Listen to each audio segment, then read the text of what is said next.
네, 재판 결과까지 좀 봐야 되겠습니다. 누구 얘기일까요? 조국 장관이 한 이야기입니다. 자, 어제 대정부 질문 마지막 날이었는데요. 조국 장관이 주호영 한국당 의원과 질의응답 과정에서 이런 얘기했습니다. 영상으로 준비되어 있습니다. 보고 오시죠. 명백한 위법 행위는 어떤 경우에 확인이 되는 것입니까? 통상적인 형사 절차에 따라서 수사, 기소, 재판이라는 절차를 거치는 걸로 알고 있습니다. 그러면 재판까지 확정 판결이 있어야 확인되는 것입니까? 최종적 결과는 그렇게 된다고 생각합니다. 자, 최종적 결과는 그렇게 된다고 생각합니다. 재판까지 확정 판결이 있어야 된다는 얘기예요. 조 장관 얘기는 최종적 결과는 재판인데 저 얘기를 두고 최 교수님, 지금 만약에 조 장관이 뭔가 혐의가 있어서 기소가 돼서 이제 재판을 받게 되면 대법원 판결까지 지켜보겠다는 조 장관의 의지라고 이제 해석이 되는 것이고 보통 기소가 돼서 대법원 최종심까지 다 나오는데 한 3년 정도가 걸린다는데요. 좀 어떻게 봐야 될까요?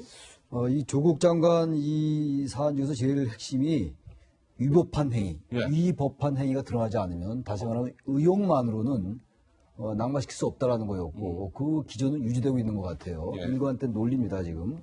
근데 아무튼 지금 얘기는 수사하고 기소되고 최종 재판의 결과를 나와야지 이제 어떤 그 거치기 결정할 수 있다 이런 취지 아니겠어요? 예, 그렇게 들리죠. 전혀 이건 뭐 무죄 추정의 원칙이니까 맞는 얘기예요 이것도. 아까 우리가 뭐 공정한 뭐 재판 아니 공개 소환 뭐 이런 얘기도 나눴습니다만 비공개 소환 이런 얘기도 나눴는데.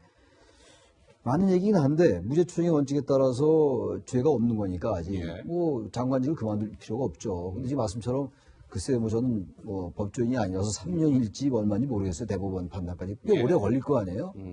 근데 이거는 만약에 이렇게 된다면요, 이건 저는 글쎄요 법률적으로 법치로 볼 때는 맞는 얘기일지 모르겠습니다만 정치로 볼 때 이건 맞는 행위는 아니에요. 민주주의라는 건 말이죠. 어떤 법률적으로 반드시 확정되지 않아도 국민들의 뜻에 따라서 할 수 있는 게 민주주의입니다. 그게 바로 지금 민주주의와 헌정주의가 충돌하는 지점이거든요.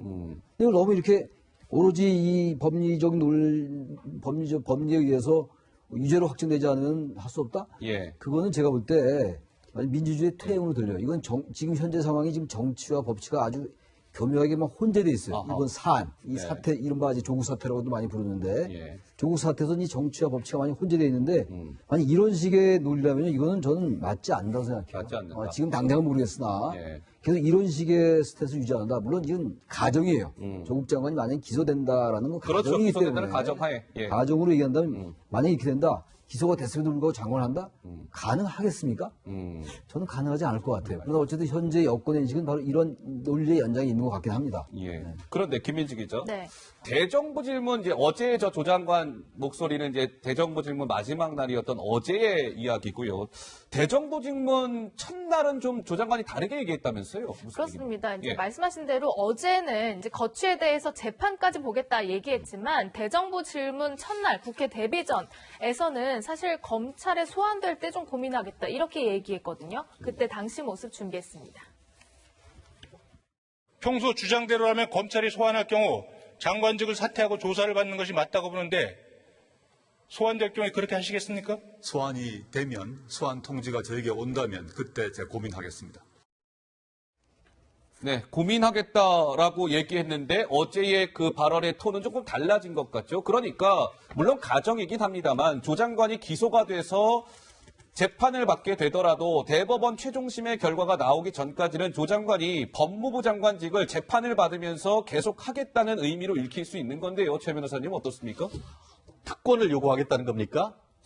국가공무원법에 의할 때에 중대한 사건으로 수사를 받거나 아니면 기소가 되면은 거의 그 즉시 직위 해제되고 대기 발령이 되는 게 일반적인 절차입니다. 일반적인 절차가 그렇죠. 그렇다. 그 부분에 대해서 제가 그 확인을 해드리면은 국가공무원법에 따르면은 국가공무원법 그 73조의 3의 직위 해제 규정이 있습니다. 거기에는 파면, 해임, 강등, 정직에 해당하는 징계 의결 요구 중인 자. 쉽게 말하면은 국회에서 탄핵을 한다거나 아니면은 그 해임 요청을 한다든가 그런 절차가 있어도 경우에 따라서는 직위 해제할 수가 있고 이번 같은 경우에 형사 사건으로 기소된 자 나아가 수사기관에서의 수사나 조사 중인자로서 비위의 정도가 중대해서 정상적인 업무 수행을 기대하기 어려운 자 이 사람에 대해서는 임명권자가 직위 해제할 수가 있습니다. 직위 물론 해제. 해제해야 된다는 것이 아니고 해제할 수 있다라고 되지만 일반적인 국가공무원들 같은 경우에 이와 같이 다른 사건으로 물론 뭐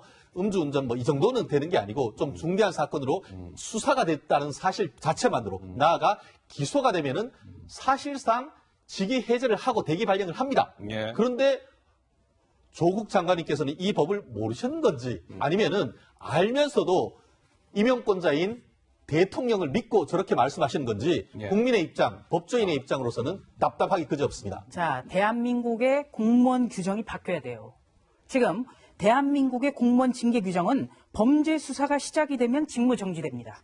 그렇다면 조국 장관의 신분 피의자거든요. 예. 그렇다면은 직무 정지돼야죠. 그런데 검찰 수사의 피의자가 지금 검찰을 개혁한다고 돌아다녀요. 허허. 예, 이거는요 국가공무원법 위반이자 일종의 국정농단이에요. 이게 자체가. 어허. 예. 예. 아니 그럼 다른 공무원들은 왜 직무가 정지되죠?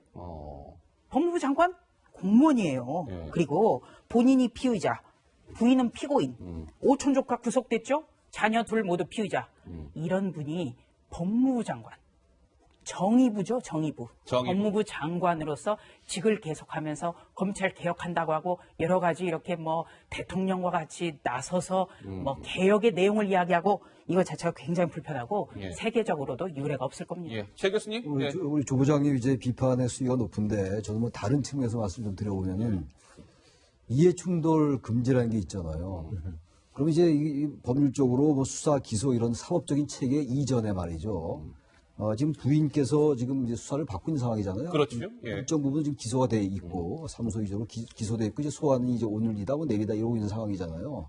그렇다면 지금 뭐 정영심 교수의 이제 뭐 기소 정도 가지고는 이제 물러나지 않은 건 이미 확정된 것이고 예. 사실 그 9월 6일 날 정영심 교수가 기소됐잖아요. 예. 그때 대개 이제 그럼 조국 후보자가 장관이 되기가 어렵겠구나 이런 예상이 일반적이었는데 어쨌든 임명은 됐어요. 그건 지난 그렇죠. 일입니다. 임명이 강행됐죠. 그랬는데 여러 가지 사안이 계속 논의가 지금 수사가 되고 있는데 지금 이해 충돌은 이거 지난번에 뭡니까 KT 채용 비리 얘기 나올 때도 서울 남부지검장인가가 스스로가 직무 배제를 요청한 적이 있었어요. 예. 이건 뭐냐면 그 사람에게 죄가 있어서가 아니라 이해 충돌 방지 취지는 그런 것이거든요. 직접 예. 관여하지 않고 조국 장관 말씀처럼 수사에 지휘하지도 않고 보고받지도 않겠다고 합니다만 그 자리에 있다는 것 자체가 불편할 수 있다는 거거든요. 그게 예. 제가 알기는 이해충돌 방지의 취지이고 법적인 그 의미거든요. 근데 만약에 지금 전제는 그거 아닙니까? 조국 장관의 기소까지 얘기하는데 기소가 됐을 약간 경우. 좀 이제 예. 멀리 나온 것 같긴 해요. 멀리 나온 것 같긴 한데 그럼에도 만약에 이렇게 된다면 이거는 물론 국가공무원법에 따르면 직위해제 할 수 있으니까 안 할 수 있다는 얘기예요. 갈 수 있어요. 근데 이게 제가 그 법치 말씀드렸는데 합법적인 것만 되는 건 아니에요. 예. 우리 이 보편이나 상식의 영역이라는 게 있어요. 국민정서법. 그게 민주주의라는 겁니다. 그게. 예. 예. 민주주의에서 탄핵도 마찬가지예요. 탄핵됐을 때 직무가 정지되잖아요. 그러니까 전 다른 우리 학교 같은 경우, 학교 같은 대학 같은 경우도 무슨 이제 뭐 사건이 많이 있잖아요. 예. 그럼 일단 강의를 안 해요. 그러니까 교수 직위는 가지고 있대.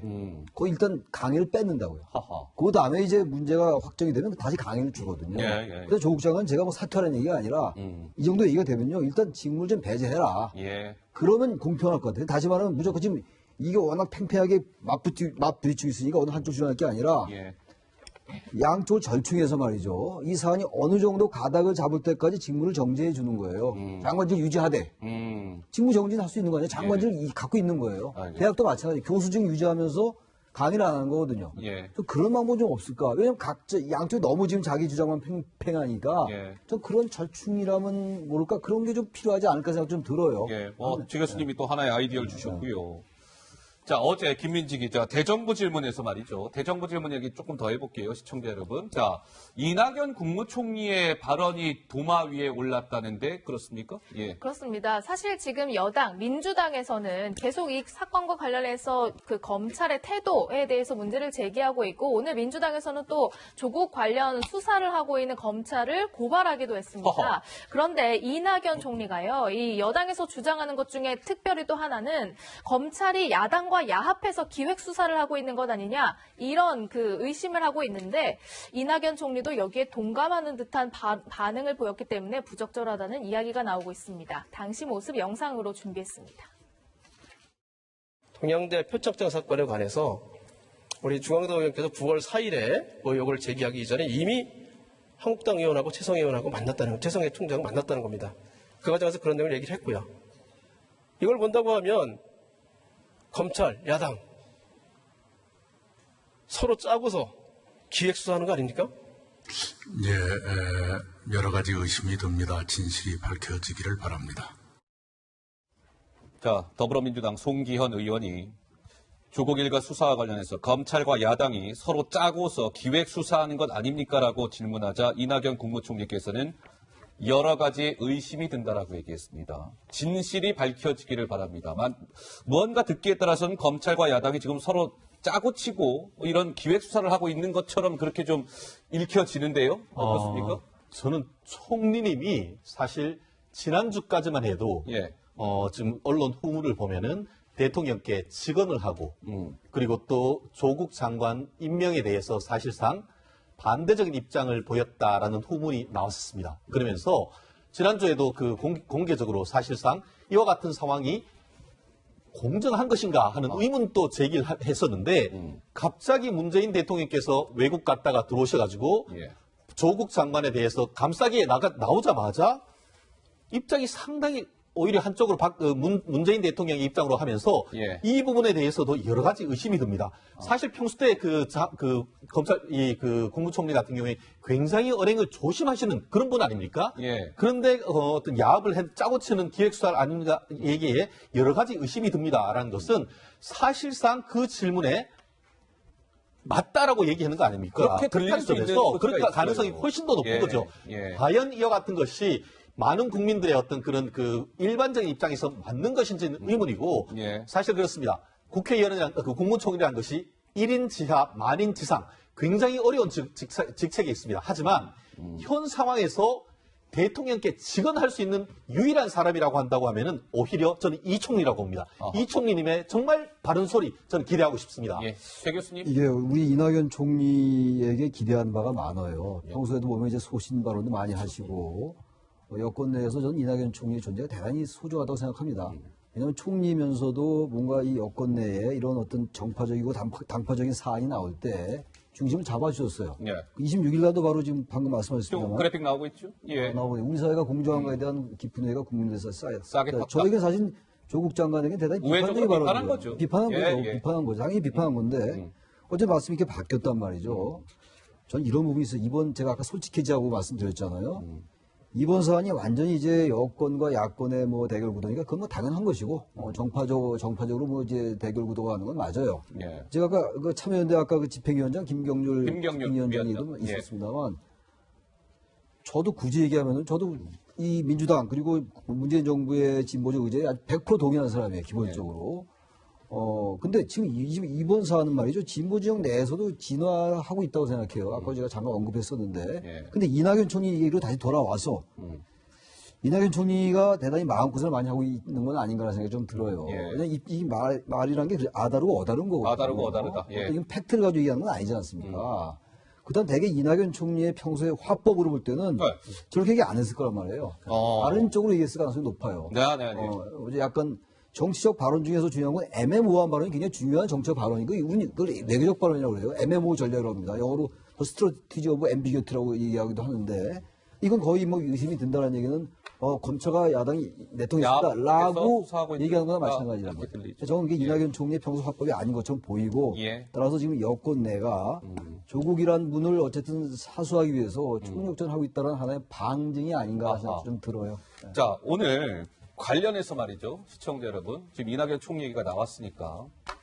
이 정무위원회 국정감사에서 이낙연 총리의 이 답변 기조가 달라진 이유에 대한 뭐 그런 좀 얘기도 오갔다면서요? 네, 그렇습니다. 조국 장관에 대해서 우회적 비판을 했다가 또 뭔가 야당의 편을 드는 기조로 바뀐 것 아니냐, 이런 이낙연 총리가 도대체 그러면 청와대에서 뭔가 얘기를 들은 건 아닙니까? 라고 콕 집어서 물은 의원이 있습니다. 어떤 이야기인지 영상으로 만나보시죠.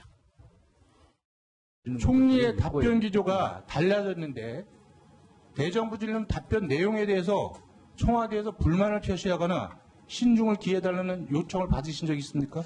제가 알기로는 없습니다. 특별히 그렇다고 해서 총리께서 뭐 청와대의 눈치를 보신다거나 저는 그런 그럴 뿐이라고 요청도 생각하지 그런 않습니다. 요청이 이게 총리의 독자적인 판단입니까? 정확하게 알기는 어렵습니다. 솔직히 말씀드려서. 그러나 총리께서도 두루두루 살펴보시고 의견도 듣고 하시면서 민심을 반영한 거라고 저는 생각합니다. 네, 저렇게 답변 기조 총리가 바뀌었는데 이게 총리의 독자적인 판단입니까? 라는 질문에 정확하게 알긴 어렵습니다. 솔직히 말씀드려서 라고 얘기하는데요. 조 부장님 어떻게 보셨습니까? 네, 그러니까 국무총리 비서실장도 이낙연 총리의 답변이 변화한 것에 대해서 어허. 지금 말을 얼버무리잖아요. 답변 자체가 군색한 거죠. 그러니까 대통령이나 여당 지도부가 워낙에 압박하니까 총리가 답변을 바꾼다. 그리고 이낙연 총리가 어떤 분인 건가요? 우리 최 교수님도 말씀하셨지만 중도적 색채 그리고 합리성 정말 문재인 대통령이 임명한 사람 중에 가장 잘했다 이런 평가를 듣거든요. 예. 그런 이낙연 총리가 검찰과 야당이 야합한다 이렇게 이야기를 합니다. 대정부 질문이에요. 정부를 대신해서 국민 앞에 답변을 하는 자리에서 어허. 증거도 없이 이런 주장을 하는 것. 참 이낙연 총리가 군색한데 이럴 때야말로 합리성을 발휘해줘야 책임 총리가 될 수 있다는 것 좀 당부드리고 싶습니다. 자, 오늘 국정감사가 오늘부터 시작이 됐다라고 말씀을 드렸습니다. 21일까지 국정감사가 진행이 되는데요. 오늘 국정감사가 말이죠. 상임위원회별로 이렇게 쭉 열렸는데 원활치 않았습니다. 왜 그런지 아십니까? 그 이유를 영상으로 아마 확인해 보실 수 있을 겁니다. 직접 보시죠. 문경란 스포츠혁신위원장의 증인 채택을 두고 민주당은 끝까지 비호하며 간사협의를 파행으로 내몰면서 국감을 일방적으로 진행하고 있습니다. 당시 서울대 법대 산하 공익인권법센터 센터장이었던 한인석 교수의 부인이기 때문이라는 의심을 할 수밖에 없습니다. 국정감사가 부활된 지 30년 만에 일반 증인 한 명도 채택되지 않고 국정감사가 진행되는 것은 아마 사상 초유의 일이라고 생각이 됩니다. 조국 법무 관련 증인이 채택되지 않는다면 다른 일반 증인도 채택할 수 없다는 어떤 일각의 주장이 있어서 결국은 단 한 명의 증인도 채택되지 않는 지경에 이르게 됐습니다. 네, 오늘 여러 상임위에서는 국정감사가 원활치 못했습니다. 지금 그 이유를 확인해 보셨죠? 이제 증인을 채택하는 문제와 여야의 이 의견이 좀 엇갈렸습니다. 한국당에서는 조국 관련 증인을 부르자는 입장이고요. 민주당에서는 무슨 지금 국정감사가 조국 국감입니까? 안 됩니다. 이렇게 의견이 좀 엇갈리면서 여러 상임위에서 파행을 빚으면서 국정감사가 원활하게 돌아가지 못했습니다. 21일까지 국정감사가 진행되는데요. 이런 모습이 여러 차례 좀 반복되지 않을까 조심스럽게 그렇게 예상을 해봅니다. 자, 이어서요. 자, 김민지 기자. 네. 그 조국 정국 속에서요. 이분이 지금 여러 차례 좀 등장을 하는데 누구 얘기입니까?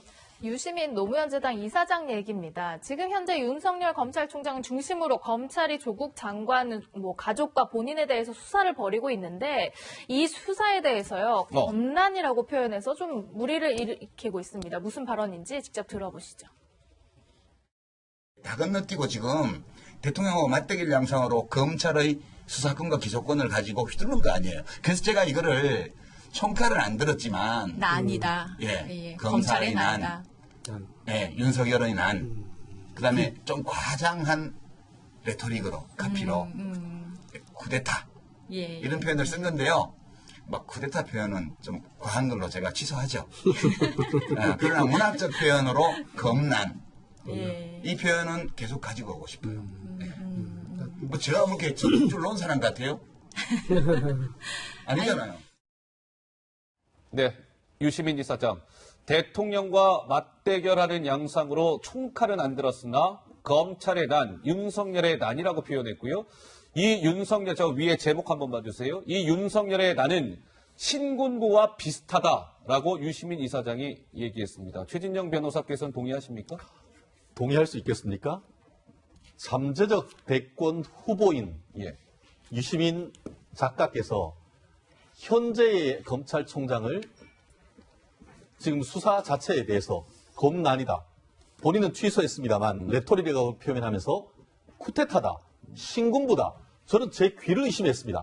물론 저것이 지상파나 공중파가 아니고 본인들이 얘기하는 유튜브이지만 저분 자체가 말씀하신 것처럼 한국 정치에서 차지하는 비중을 생각을 한다고 하면은 저와 같은 언급은 굉장히 부적절하다라고 생각합니다. 아시다시피 본인이 경우에 따라서는 이 사건에 있어서의 어떤 형사적인 문제가 생길 여지도 사실 없지가 않습니다. 왜냐하면은 지난 몇 주 전에 이제 동양대 총장에게 전화를 걸어서 어떤 시나리오가 있네라고 얘기했다는 그런 의혹이 있지 않습니까? 본인은 부인하지만 그렇다고 하면은 그와 같이 본인의 형사 사건과 관련되는 그런 수사고 하고 있는 그 수사의 주체에 대해서 저렇게 비난한다는 것이 과연 본인의 이해관계 때문에 저렇게 하는 것인지 그렇기 때문에 오히려 더 비난의 가능성이 높을 수밖에 없는 그런 상황인 것 같은데요.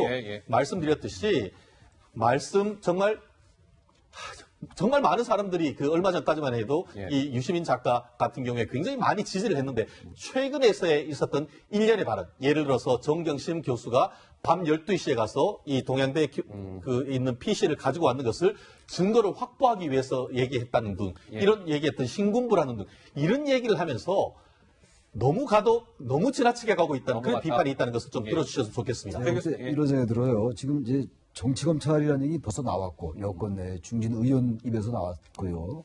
아까도 뭐 나왔지만 밀란 얘기도 나왔고 벌써 검난, 윤석열의 난, 위헌적 쿠데타는 본인이 뭐 취소하겠다고 말씀을 했으니까 저는 이런 생각이 들어요. 진영 내에서 이런 말을 해야지 존재 가치를 입증받는 건 아닌가. 저의 추론이에요. 그렇지 않고 유시민 사장이 이 판단이 정확하신 분인데 근데 어쨌든 국민들의 많은 사랑을 받는 분이에요. 스피커로서, 특히 진보 진영의 스피커로서 말이죠.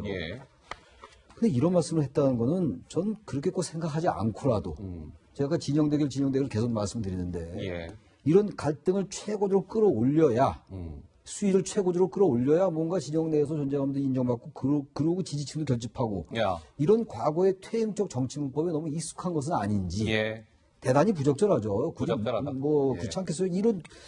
어떻게 난 이런 그 신군부하고 어떻게 윤석열 총장이 같아요. 불과 2달 전에 대통령께서 그렇게 격려하시고 그랬는데 저는 이건 대단히 부적절한데 아마 그러한 정치공학이 작동되는 것은 아닌지 그런 제 느낌이 듭니다. 자, 김민지 기자. 이런 상황에서 말이죠. 그 조국 장관의 친구로 알려진 진보 농객 진중권 동양대 교수 뭐라고 얘기했습니까? 네, 파리학변 동기죠. 진 교수가요. 얼마 전에는 이제 조국 장관을 정의당 데스노트에 올리지 않았다고 해서 이제 탈당계를 낸 사건도 있었는데 어쨌든 최근에 이 사태를 강하게 비판하면서요. 문 대통령의 취임사까지 언급했습니다. 그 목소리도 들어보시죠. 지금 돌아가는 상황에 대해서 굉장히 우려하고 있고요. 이거 뭐 황우석 사태도 아니고 다들 진영으로 나뉘어가지고 지금 미쳐버린 게 아닌가 이런 생각이 좀 들어요. 그리고 또 제가 신뢰했던 사람들을 좀 신뢰할 수 없게 되고 존경했던 분들 존경할 수 없게 되고 의지했던 정당도 믿을 수 없게 되고 뭐 이런 상황이니까 제가 사실 윤리적으로 완전히 패닉 상태입니다. 대통령이 그런 말씀하셨죠. 기회는 평등하고 과정은 공정하고 결과는 정의로울 것이다. 근데 지금 기회가 평등합니까? 안 하잖아요. 과정이 공정했습니까? 아니잖아요. 그렇게 나온 결과가 그럼 정의롭다고 할 수 있나요? 이게 뭐냐라는 거죠, 도대체 저는. 글쎄요. 대표적 진보 논객으로 꼽히는 진중권 교수가 작심하고 쓴소리를 했습니다. 진보가 거의 뭐 기득권이 돼버렸습니다. 뭐 등등의 발언을 했는데요. 조 부장 어떻게 보세요? 네. 진보라는 단어가 나아갈 진짜의 걸음보자예요. 이 단어 자체만 해도 굉장히 가슴 떨려야 되는 거거든요. 정말 아름다운 말이에요. 근데 지금 진중권 교수의 발언을 보면 대체 무엇이 진보냐. 무조건 감싸는 것. 또 어떤 공정과 정의를 망가뜨리는 행동까지 옹호하는 그런 궤변이 과연 진보인가. 여기에 대해서 깊은 고민을 하고 있습니다. 진중권 교수는 조국 장관의 친구이자 그리고 당명의 정의가 들어간 정의당 당원이에요. 그런 면에서 생각해 볼 여지가 많고 그리고 사모펀드만 해도 생각해 봅시다. 사모펀드. 자, 민정수석 재임 시절에 모든 게 이루어졌어요. 그렇다면 국정농단 의혹이 있는 겁니다. 게이트 의혹이에요. 검찰이 범죄를 지나친다면 검찰이겠습니까? 검찰은 할 만한 수사를 하고 있는 것뿐이에요. 그런데 여기에다가 유시민 이사장 같은 경우에는 쿠데타, 전두환 신군부라고 합니다. 이게 과연 진보 세력이라고 본인을 자임하는 사람들은 몹시 고민할 겁니다. 자, 진중권 교수 얘기까지 봤습니다.